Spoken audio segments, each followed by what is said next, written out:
Fala galera, tudo bem com vocês? Eu sou o professor Juliano, sou professor de História e pessoal, a gente vai falar nessa nossa aula de agora sobre aqui o Mediterrâneo Oriental, mais especificamente, pessoas, sobre a chamada Arábia pré-islâmica.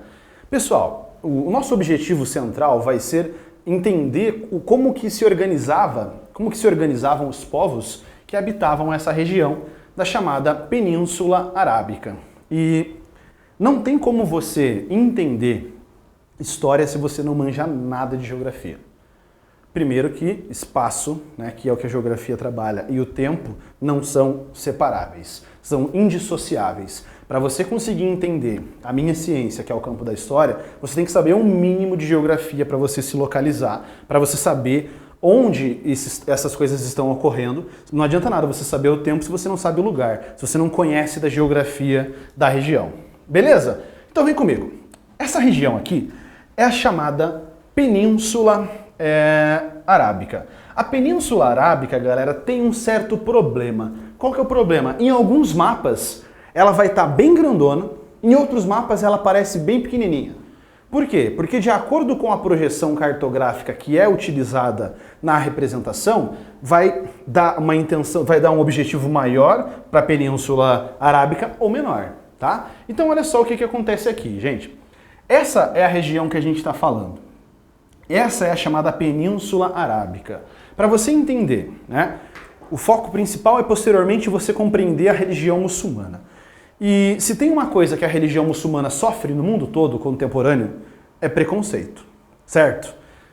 E você não consegue, às vezes, nem distinguir isso aqui, ó. Qual que é a diferença entre árabe e muçulmano? Árabe e muçulmano é a mesma coisa? Todo muçulmano é árabe? Todo árabe é muçulmano? Não, Quando você escuta sobre árabes, sobre muçulmanos, quando você vê alguma coisa referente a isso na televisão, eu tenho certeza que é sempre sobre algum atentado terrorista ou sobre questões relacionadas ao Estado Islâmico. E aí, graças a essa perspectiva que a mídia passa para você, você desenvolve alguns preconceitos referente ao povo árabe e à religião muçulmana. E aqui você já tem que estabelecer alguns pontos. Quais? Árabe é uma etnia. Muçulmano é uma religião, tá? O que isso quer dizer? Árabe, galera, são as pessoas que se originaram da Península Arábica, tá? Que tem uma tradição muito antiga já, esses povos árabes, Uma tradição de Abraão, Que são os povos ali que começaram a vagar pelo deserto, originados ainda lá pelo primeiro filho bastardo, então, de Abraão, E esses são os árabes. Quem é um muçulmano? O muçulmano é aquele que segue a religião islâmica, tá? Então, você pode ter árabe muçulmano? Sim. Você tem árabe que não é muçulmano? Sim, também. Você pode ter um árabe cristão, você pode ter um árabe ateu, budista, Que não tem a religião nenhuma. E muçulmanos? Todo muçulmano é árabe? Não. Você pode ter muçulmano aqui no Brasil. Você tem povos no Brasil, pessoas no Brasil que são muçulmanas, O islamismo, caso você não saiba, é a religião que mais cresce no mundo em número de seguidores anualmente, por muitos e muitos motivos que não vem ao caso a gente citar agora, tá? Então, primeira coisa é você se situar, perceber que árabe e muçulmano são coisas distintas, Claro que nós temos muitos árabes muçulmanos. E por que você tem esse preconceito? É por causa das questões de mídia, As televisões, as páginas de internet, as redes sociais. Dificilmente você vê alguma coisa positiva referente ao muçulmano. Então você associa. Sempre que eu estou dando aula sobre isso aqui, falo, o que vocês sabem sobre muçulmano? A maioria dos alunos fala, homem-bomba, terrorista, explodindo não sei o que lá, essa barba tua aí, professor, é uma barba de terrorista, não sei o que. A galera sempre comenta esse tipo de coisa, Tô cansado já de ouvir esses comentários. Mas enfim, por que eles pensam assim? Por causa que as mídias não possibilitam outra forma de conhecimento. Você nunca vê nada falando sobre um festival religioso islâmico, por exemplo. Isso você não vê. Então não existe esse esforço também em contribuir positivamente para a história do povo muçulmano, certo?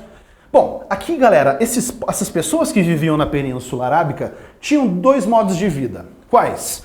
No centro, na chamada Arábia desértica, são presentes os beduínos. Aquela galera que vive pelo deserto comercializando produtos, E na região periférica, nós temos a chamada Arábia Feliz, que é uma região mais que tem algumas cidades já se desenvolvendo, como por exemplo a cidade de Meca, tá? Onde nós encontramos ali a cidade de Meca como sendo um importante centro religioso, tá? Bom, então não se esquece disso. Temos a Arábia Central, que é chamada de Arábia Desértica, e a Arábia Periférica, essa Arábia Feliz, que tem mais centros urbanos e um comércio muito mais presente. Aqui você tem uma imagem, olha que legal. Essa imagem ela apresenta o que é um beduíno, né? São beduínos são pessoas que vagam ali nos seus camelos pelos desertos da Península Arábica. Sabe por que eles usam camelo? Ah, professor, porque é o animal que eles têm lá. Tá bom, mas quais as vantagens deles utilizarem um camelo no deserto? Ele consegue viver por mais tempo sem parar para tomar água. Mas não quer dizer que esse camelo nunca bebe água? Claro que sim, só que ele bebe água e ele armazena essa água em alguns bolsões que ele tem dentro do seu corpo, tá? Que com o passar dos dias ele vai absorvendo essa água, né? O camelo ele é muito resistente para poder andar no deserto, porque os desertos da Península Arábica, galera, eles fazem 40 a 45 graus de dia e à noite faz menos 5, menos 10 graus, né? Uma amplitude térmica muito elevada. Por isso eles utilizam também os camelos devido à sua grande resistência ali, né? Como viviam com essa sociedade pré-islâmica, ou seja, a Arábia antes do surgimento do islamismo? Eles eram organizados em tribos e clãs, na maioria das vezes comandados ali, organizados de acordo com aquela chamada Lei do Talião.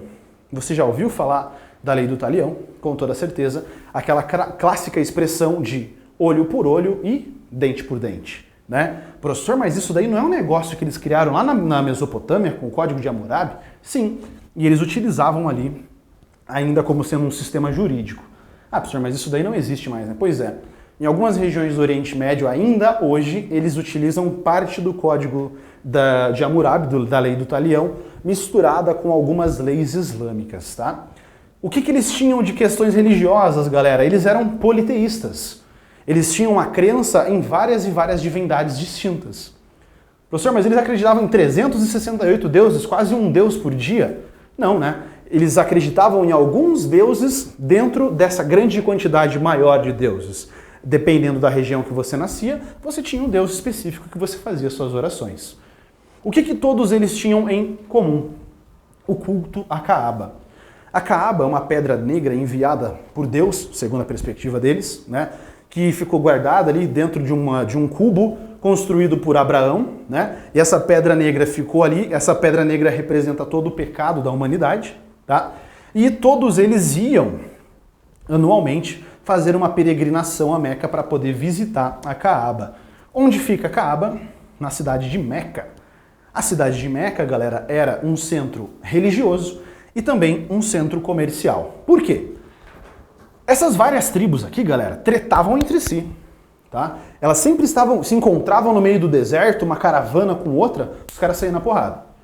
Só que, determinado período do ano, eles tinham que ir para Meca, para poder ver lá a Pedra Negra, se purificarem e tudo mais. Nesse período, rolava figas. Estavam ali em conflito, não, agora chega, agora a gente vai para Kaaba, beleza? Beleza. Aí eles iam para a cidade de Meca, poderiam até se encontrar nessa cidade, mas lá era paz. Não aconteciam conflitos nessa cidade, tá? Graças a essa segurança que existia nessa cidade, por quê?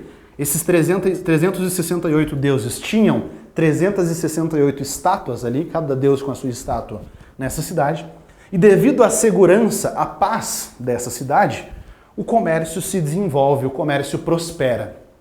Pode reparar comigo, a região que tem o comércio mais presente na sua cidade, na maioria das vezes, é também a região mais segura, tá? Porque você não vai ter um comércio grande, um comércio forte, se desenvolvendo em regiões muito perigosas, né? E aqui a gente vê, então, como era organizada essa sociedade islâmica, essa península arábica, antes do surgimento do islamismo.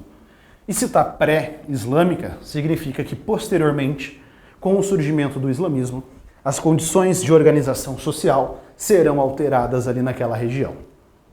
Beleza, galera? Então a gente viu aqui nessa aula as características principais da sociedade pré-islâmica.